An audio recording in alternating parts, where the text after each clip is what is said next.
Hello everyone, welcome back to Down the Rabbit Hole series, where we build four-player Pong game in different programming languages, or different programming tools, I guess in this case. So, last episode we started with Scratch and got some background going.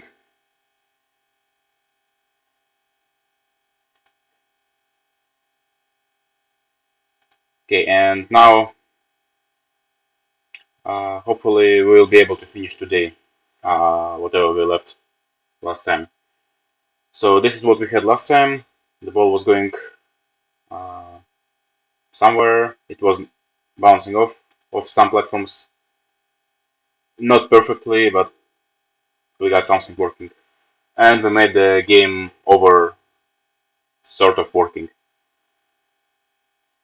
So since last stream, I figured I could just turn let's see, this player for 180 degrees to make the ball actually bounce off of it. I don't really know why it matters, but it is what it is. So now it should. Oops, no, it does not bounce. Oh well. Oh, sorry, yeah. I guess I should have made it 180 degrees in the code, not manually. And if I do that, still does not bounce.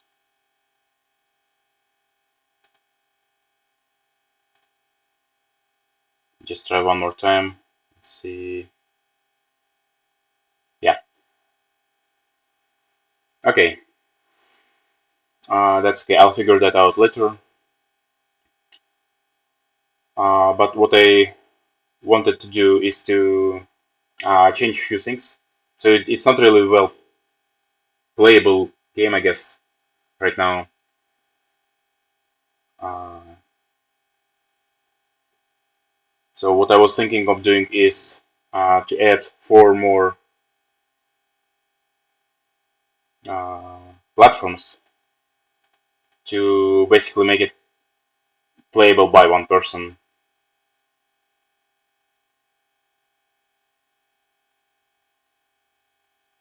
Oh, so let's see how good.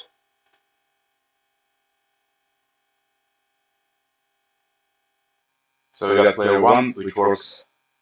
I'm pretty sure it was working just fine. So with player one, we have if on edge bounce and the ball. So yeah, the actual mm, bouncing of platforms is inside the ball. And what we need to do here is to basically change it for players 3 and 4 to begin with. And from there, we can actually make it 4 more platforms. So let's just start with something. Because players 3 and player 4 are vertical, it's going to be very different for them. So it's going to be individual for each one of these. So I'm just going to duplicate this section. And let's see. Yeah, it's pretty much everything. I'm going to take that. So if it's player 4,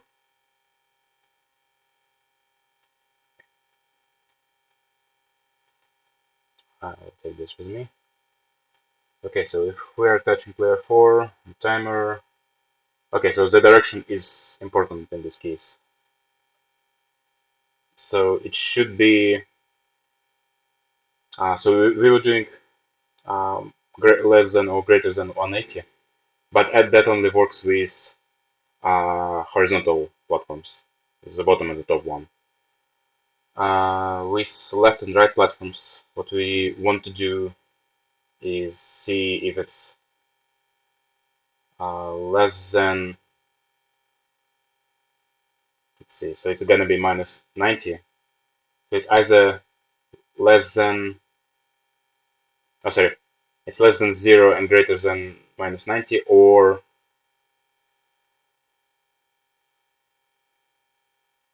Yeah, so it's not as convenient with this in this case. So it's either the top half of the circle or the bottom half, which is from -90 to 0 and from 0 to 90 for one section of the code, and then from 90 all the way to 180, and from 180 to -90. Okay, so in order to do this, what I'll need to do is change this part a little bit, and that will determine whether or not we turn 90 degrees, and that might actually fix the problem with wrong bounciness.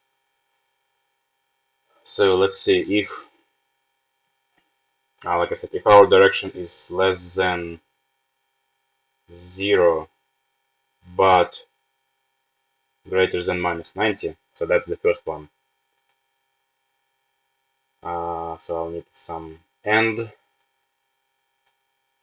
If it's less than 0 but I'll just duplicate this one, but greater than, actually no, I cannot duplicate this, I'll duplicate this one instead, but greater than -90, and that will account for this section of the circle. Uh, but then that will make it bounce. Let's see, so if it bounces like this, it should turn this way. So this one will go in here. But then we should also consider from 0 all the way to 90. So that also gives us option for OR, and the total section will look like this. If it's less than 0 or greater than 90, or if it's greater, let's see, if it's greater than 0 or, oh sorry, and less than +90, then it should turn 90 degrees clockwise. I know I could implement, checking which angle we're bouncing at to bounce off at the same angle. That would make it more or less perfect simulation of actual bounciness. But I don't think it's that important at this stage for such a game. So yeah, okay, and now I'll duplicate this and put it in here, and I just need to put it to change these numbers slightly. So if our direction is less than -90 and greater than -180, which will give me all the way from 90 to 180. So uh, this part of the sphere, and then all the way from, actually, is there -180 to begin with? 181. Yeah, that's, well, I mean, it's not. It's most likely not gonna land perfectly vertical. The chances are so low, if there's any in the first place. But we'll see. So the other one will be if it's greater than 90 and less than, yeah, I'll just put 180. Then it should turn the other direction. So that accounts for player 4. And now what I want to do is I want to duplicate this player 4 and make the same thing but with player 3. No, player 3. I don't need this one anymore. And so with player 3, if we bounce off of this player, what we end up having is, if we bounce from 90 to 0, we should turn counterclockwise. So from 90 to 0. So yeah, we just need to flip these ones. It's just gonna be the opposite of that one. And hopefully this will make it uh, actually bounce off of them correctly. So let's see. Oh, I missed that. Would you look at that? It actually bounces off as I intended originally.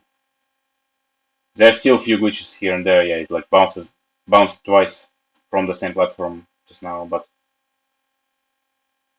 overall, with that small fix, it actually became playable. Well, in a sense, at least. I'll save this, and what I want to do now is I want to.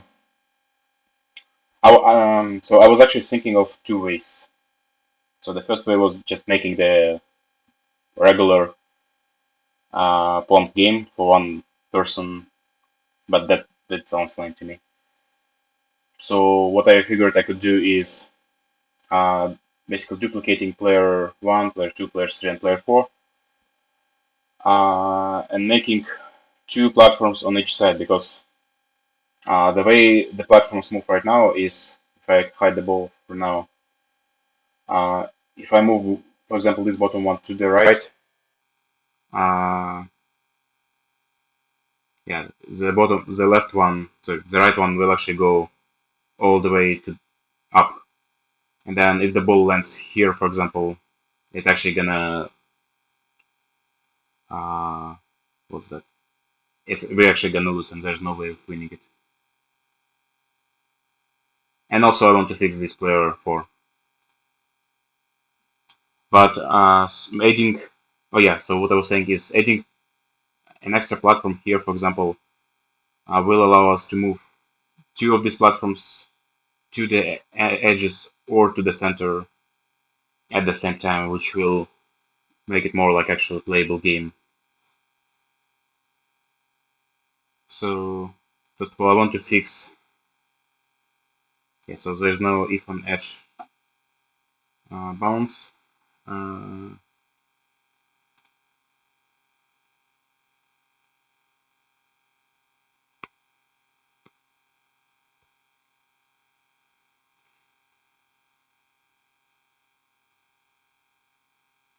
Actually, I just got an idea. I don't like the bounce part, so I'll make it more of an actual game code. So because here, let's go back to player 1. So we do if on edge bounce, and that sort of works. But if I keep pressing D, it's just gonna bounce, which kind of sucks. So what I could do instead, and I'll just quickly fix it because I'll forget about it later. But what I could do is make another check here. So if our position when we press A is, so let's see, when we press A, we reach, for example, here, so it's 150. So if it's less than 150, then we're gonna move. If it's not, then we're just not gonna move. That will make it a better experience rather than the bounciness. So I'll take if from here. Actually, it gave me two of them. That's okay. So if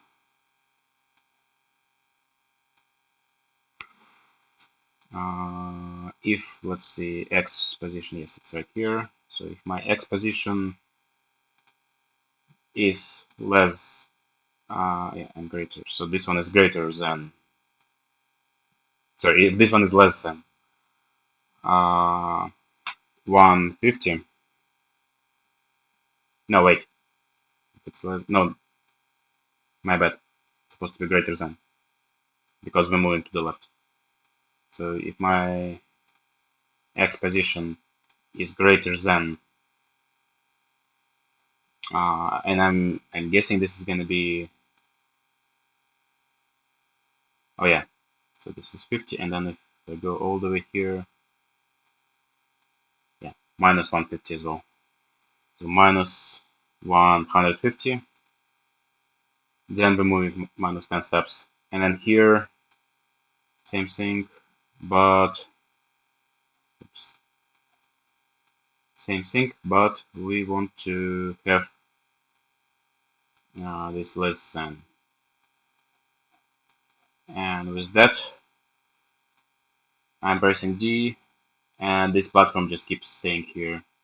Pressing A, and it just stays here. And that it makes it more reliable rather than the bouncing. Okay, so now the player 2.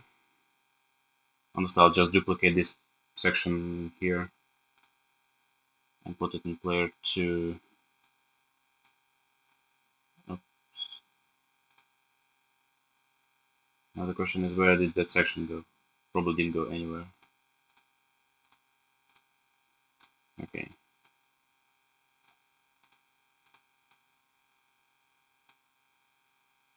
Okay, I think it's good. Yeah, it's right there. So the player 2 is the top one. So it should be pretty much same, I think. So if I remove this and put it here, and then this one, and this goes here. So basically the same code as player 1. That makes them identical, yes.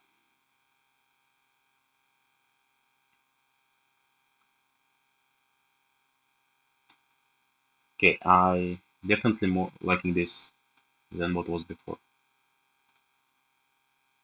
Okay, now, yeah, I'll duplicate the same code and put it in player 3 and player 4 right away. And I don't need any of this. Okay, so with these guys, we will be changing Y position instead of X position. Which means that if I run this code and choose player 3, I want to make sure I got, yeah, so it's gonna be just 100, not 150. So I'm gonna make minus 100 and plus 100. And I'll replace X position with Y position.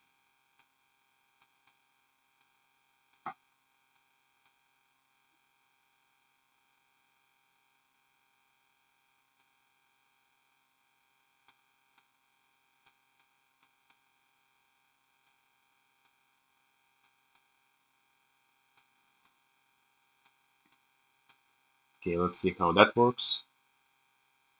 Seems better, but what I want to do, I just figured I could do something else because it's now gonna be one person playing game because no way I'm making a multiplayer game in Scratch. I want to change these keys to W and S. So this one will make it go down, and this one will make it go up. And again, I think that should make it better user experience. So I only want, with A and D, I only want these platforms to move left and right. But then with W and S, I want this platform to move up and down, and same with this one. So let's do this one as well. Probably just gonna duplicate the whole thing to make my life easier.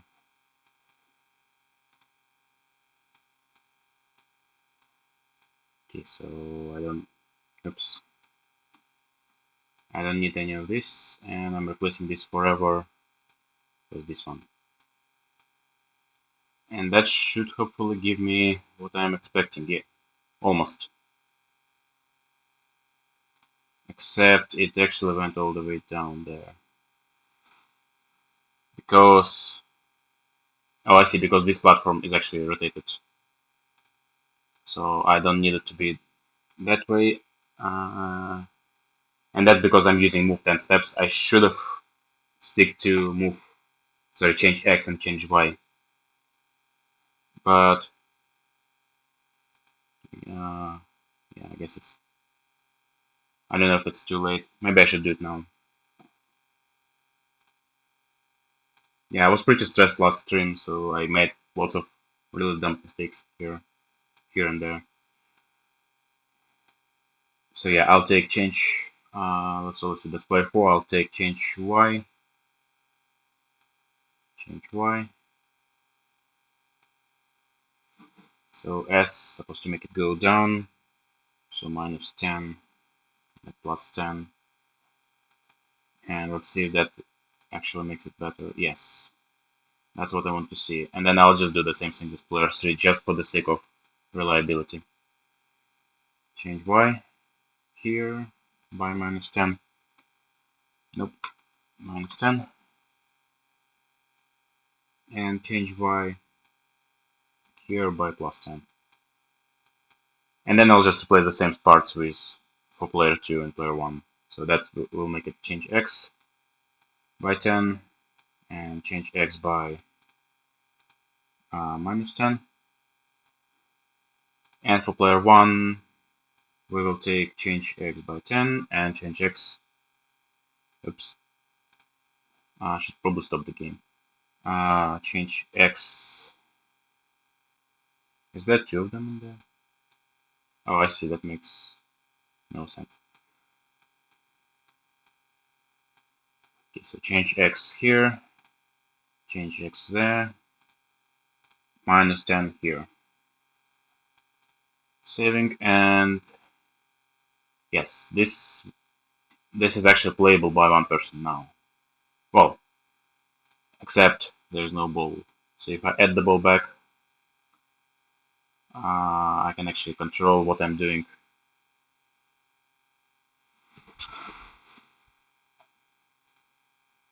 And let's see, yeah. That's actually playable. And now that I look at it, I see a few more problems. So I don't really need 4 extra platforms the way I was thinking originally. But instead, I think it almost impossible to play it with one hand with WASD. So what I want to do instead is I want to change some of these controls. So I'll stick with A and D for player 1 and 2. But then for players 3 and 4, I probably want to change it to something like, let's see, AD, and then on the other side it will be GL. Yeah, that should make it good arm placements, hand placement. So S was bottom,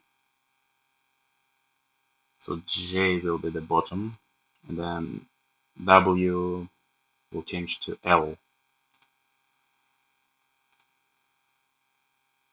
And that should make it, oh, I didn't change the other one, makes total sense. J, okay, yeah. So this one is J, and this one is L. Honestly, I was thinking my project was doing way worse than it looks now. Like way worse. But it's not that bad now that I look at it. Nope.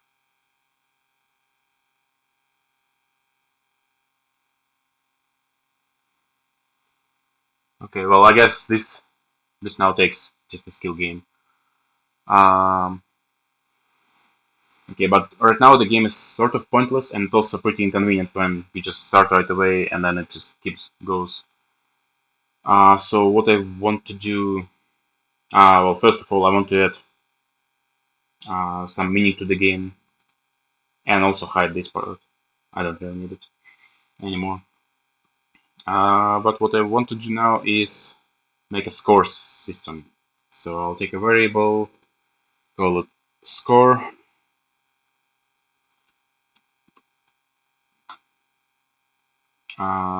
and maybe like high score, yeah, just high score. Score.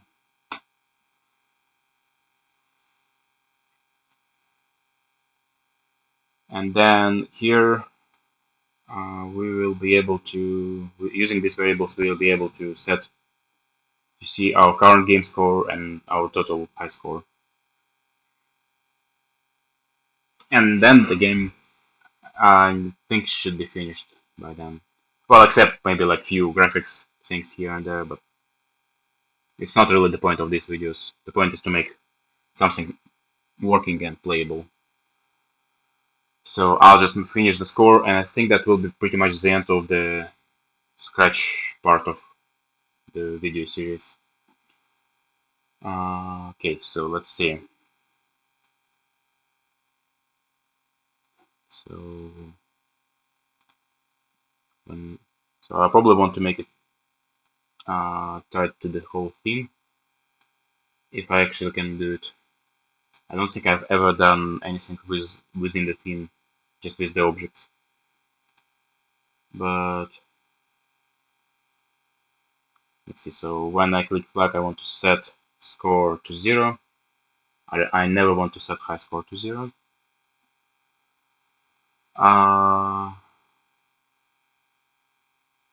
Okay, and now when I bounce, so when ball touches something, so like whenever we turn, we want to change our score by 1. So that's gonna be score. Let's see. So it goes all the way up here. I just want to start from the top. Oh, I think I made something wrong in here. Hold on. Oh, I guess I just don't need any of this because I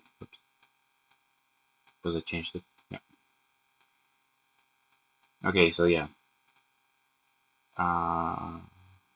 If touching player 1, then I want to go all the way here.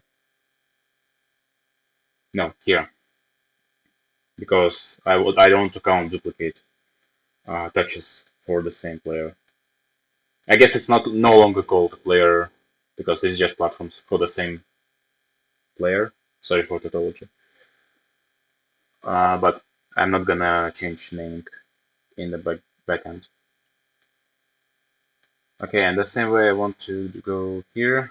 Change score by 1. Something started working. Oh, I guess I just launched the ball only section of the code, and we can see that it does change the score. Great for debugging. Okay, now with player 4, so this one, same thing. I want it just here, and player 3, it will go just here. And now I should have my score changing. Oh, I forgot I have different keys for the vertical ones. I just want to make sure each and every one of these, yeah, everyone gives me 1 point of the score. Okay, that's good. So we have our score, and now I want to make sure I can save my high score. So for that, let's see. Do I want to go complicated or not? I probably do. So I'll make a message, or yes, or broadcast messages. So I'll make a message called game underscore over, and when I receive game underscore over, I will, or as I'll have the scene stop everything. But before that, I'll make the check. No, I'll make sure to check that if my variable high score is less than my score, like this. So if high score is less than score, then I will set my high score to score. So whichever is greatest one will be set to, and that's the high score will be set to high score. If high score is greater than score, well, obviously we don't change high score. If score is greater than the high score, then it will be assigned to high score. We'll do that, and now what I only need to do is to replace this stop else with broadcast of game over. So we'll broadcast game over here, broadcast game over here, here, and in this one too. Okay, so that stops the game, and now if I bounce it a couple times, and I'm only playing with one hand, but we can see that it changed high score to 4, and it stayed like that we never actually changed it. So now it's 5, 6, 7, 8, 9, 10. That should be good. And now it's 12. Okay. And now we can actually play this game not as intended originally, but as intended at this point, I guess. Uh, yeah, I think that looks good enough to me. If you have any suggestions for what we could do with this game further, or whether or not I should publish it in the first place, because I don't think it's that good to get published, but who knows? But yeah, if you think I should do something about it, then let me know down in the comments section. But yeah, I think that's pretty much the end of our part 1.2. Yeah, I'm not that good with namings. But yeah, overall, that's pretty much the end of the Scratch. Unless someone really wants it, I'm not going to come back to Scratch anytime soon, at least. Uh, so thanks everyone for watching. If you have any suggestions, comments, concerns, or anything you would like to share or ask, just let me know down in the comments. If you liked the video, please leave a thumbs up button, or if you didn't, you can leave thumbs down. And I hope to see you next stream or next video, depending on where you're watching. So have a great day. Bye bye.